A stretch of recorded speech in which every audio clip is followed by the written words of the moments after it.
ఇదో మంచం, నేను మంచం కింద ఉన్నాను. గైస్, చిన్న అడ్వైస్, మీ పేరెంట్స్ ఇంట్లో లేనప్పుడు మ్యూజికల్ డీజేతో పార్టీలు చేసుకోండి. అందరికి నమస్కారం.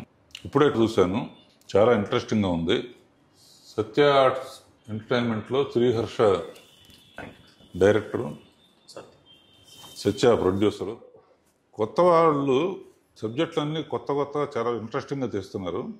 ఈ టైటిల్ని బట్టి 14 days గర్ల్ ఫ్రెండ్ ఇంట్లో ఉన్నాడంటే వై కట్టప్ప కిల్ బాహుబలి అనే క్వశ్చన్ లాగా 14 రోజులు ఎందుకున్నాడు, ఏం చేశాడు అనే ఇంట్రెస్ట్ కోసం తప్పకుండా ఈ సినిమా చూస్తారు. ఇలాంటి కొత్త ఐడియాలతో వచ్చే యంగ్స్టర్స్ని తప్పకుండా ఆడియన్స్ కూడా ఎంకరేజ్ చేస్తారు.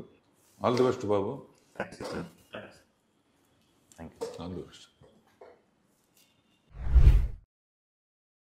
ఇంతకీ 14 రోజులు ఆ అమ్మాయి అబ్బాయిని ఇంట్లో పెట్టి తాళం ఎందుకు వేసింది?